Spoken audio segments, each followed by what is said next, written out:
Good morning, Brew Daily show. I'm Neal Freyman. And I am not Toby. He's back. Which means it's me, the real Toby, back in the flesh. Let's go. On today's pod, the return of Toby, we will discuss whether filing your taxes could get a lot simpler, and Martha Stewart makes magazine history. Then we'll talk about Sam Altman's crypto company, Worldcoin, which is somehow more dystopian than his AI ambitions, as well as introduce you to a new smart TV that costs $0 but comes with a catch.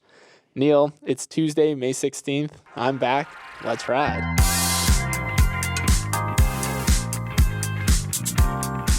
All right, happy Tuesday, everyone. One more final shout out to Kelsey and not Toby for filling in beautifully for Toby while he was in Spain, becoming just one big tapa.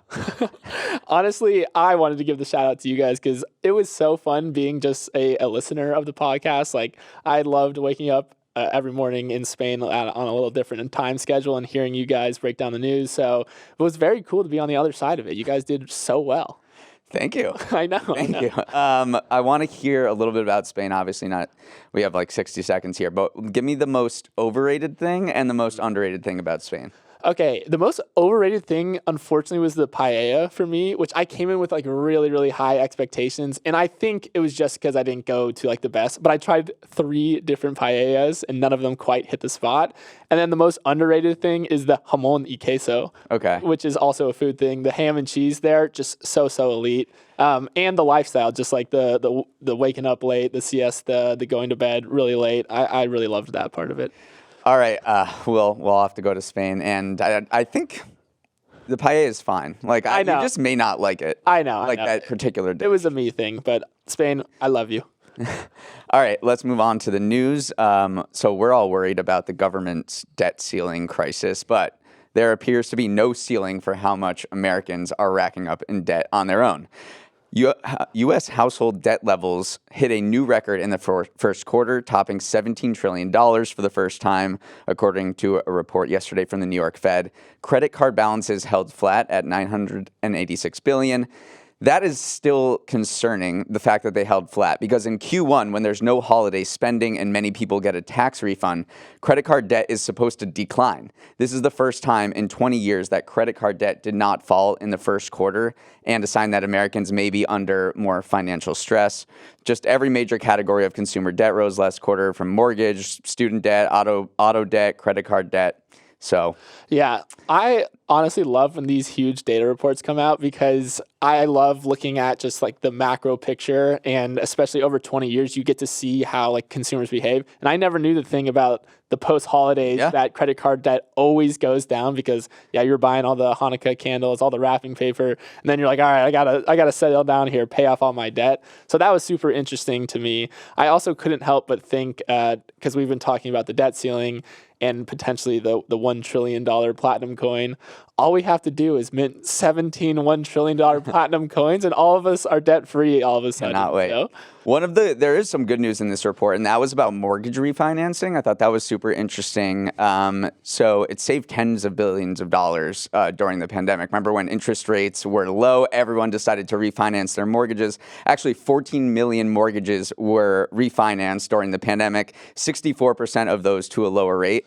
And people who did refinance saved about $220 per month on payments. So the Fed wrote this whole separate report about mortgage refinancing and said, like, this is going to be with us for a long time. The ramifications of the fact that everyone got a lower rate and locked it in for who knows how long. Yeah. Honestly, that was the thing that they kind of mentioned in the report, is that even though these credit card balances are the highest they've ever been at this time of year, people are actually in a decent place from a personal finance perspective because of the refi boom that happened in 2021. Yeah, and I do think it will be.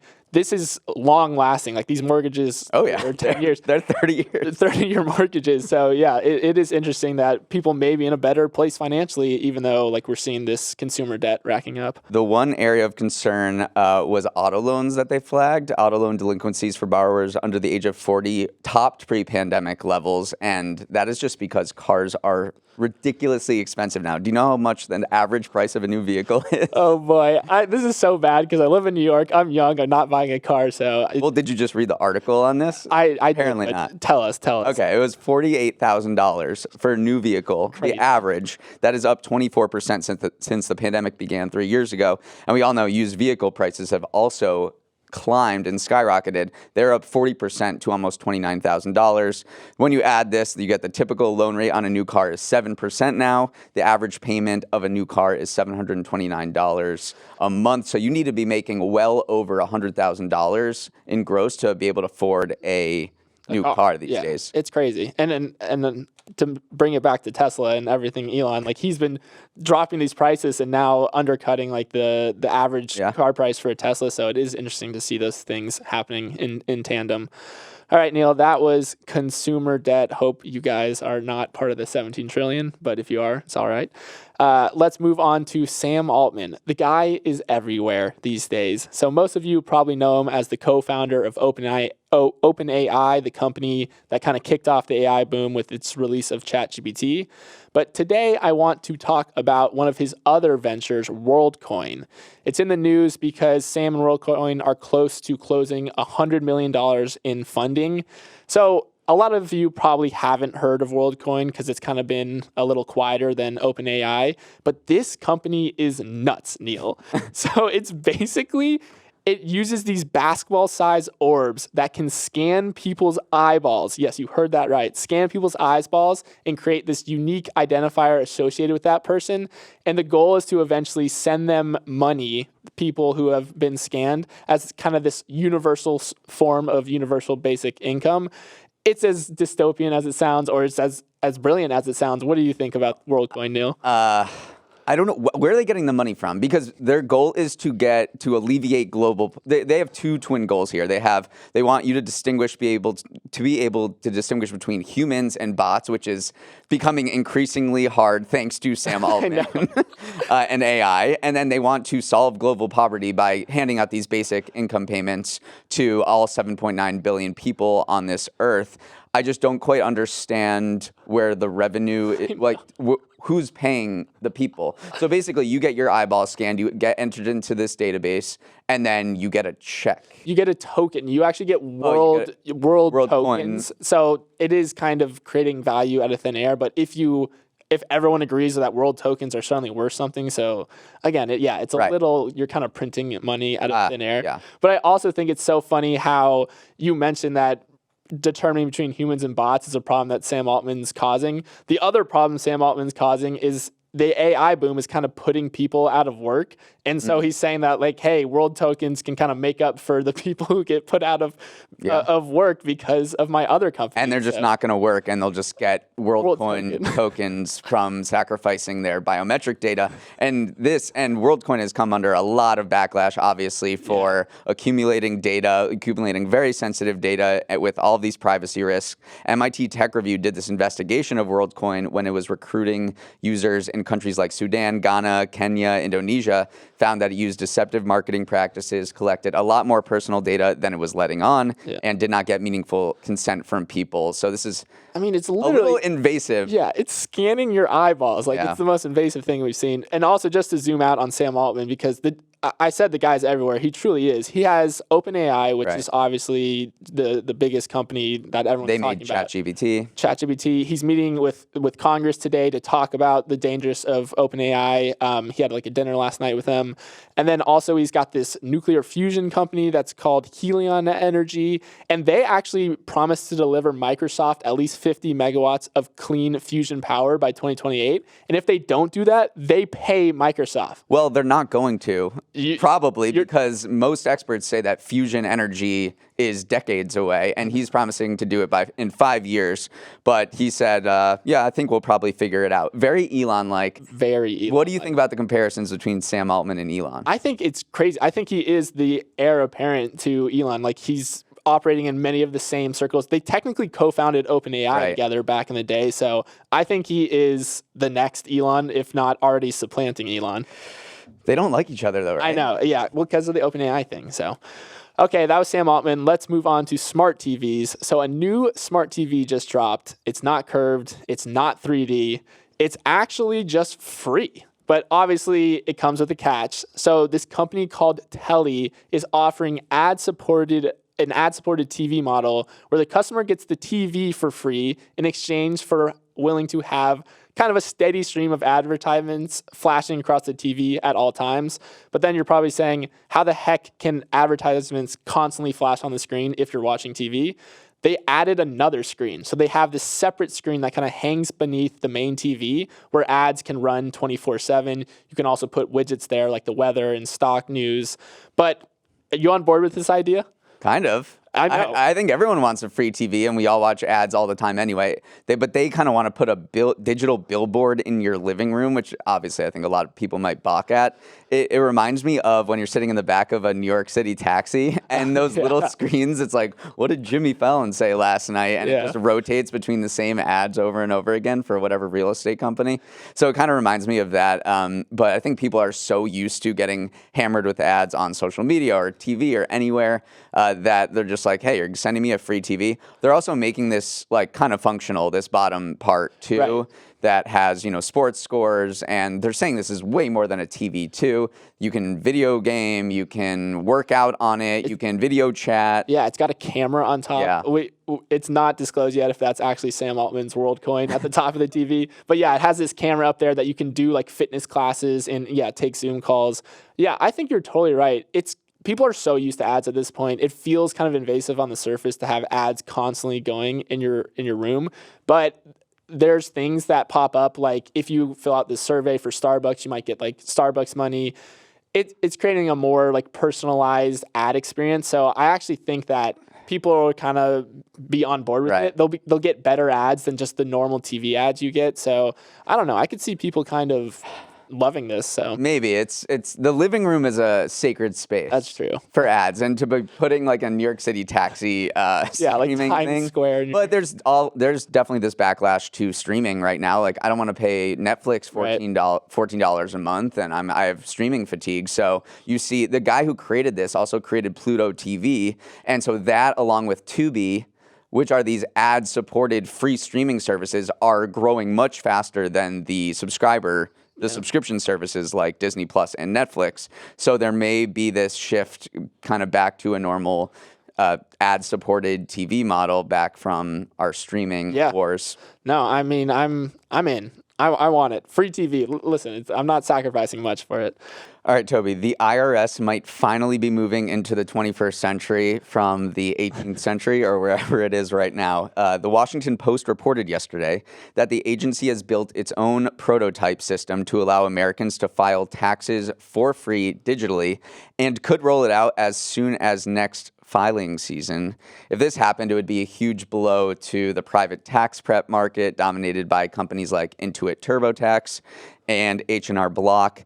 That is valued at $14.4 billion this year. Not that anyone would mind, I don't think, if they were disrupted. This is the craziest news story to drop because people are saying like, oh my gosh, like thank you IRS for providing us this other option, because people hate TurboTax and like H&R Block and these filing systems that they say they're free, but there's always like these hidden fees. It's this huge industry with like this ton of lobbying power too. So this is why we kind of haven't seen the IRS create its own like e-filing system, which makes a ton of logical sense. Yeah. So it seems like a big win on the surface for consumers right now. It does, but the IRS also offers free tax filing now. It partners with a bunch of companies called IRS Free File. There's this program, and so 70% of taxpayers qualify for this private-public partnership that you can file for free through these companies, but only 3% of taxpayers use them, so it's not particularly popular. Yeah, well, the companies that you can use are H&R Block and TurboTax. Not in that.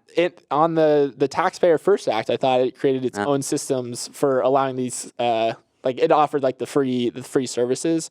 But yeah, also TurboTax is in kind of hot water too because they have to pay a $141 million fine because taxpayers who tried to use their free tax programs were actually directed to paid products instead. So this is why people don't like these things because, you see the commercials like free filing of taxes, but then there's always... It ends up not being. Something that gets you. This isn't like a home run for lawmakers, though. It definitely is falling along partisan lines. You have Democrats like Elizabeth Warren saying okay, it's about time. We need, this needs to happen through the government channels. And then you have Republicans pushing back and saying, okay, well, actually, the private sector can do this better. They point to facts that are like the U.S. government is pretty successful at getting tax receipts.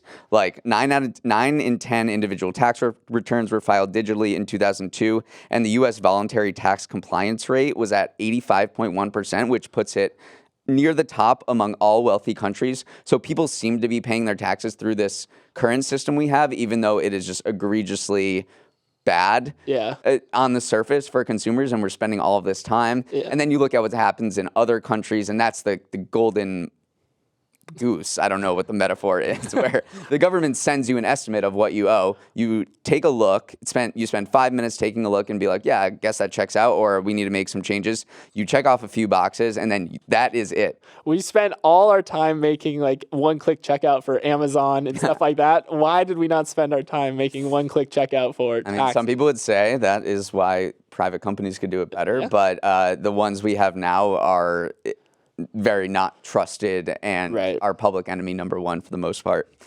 All right, the Martha Stewart redemption tour reaches new heights every day, really. Yesterday, Sports Illustrated announced that she will be one of the cover models on the upcoming swimsuit issue.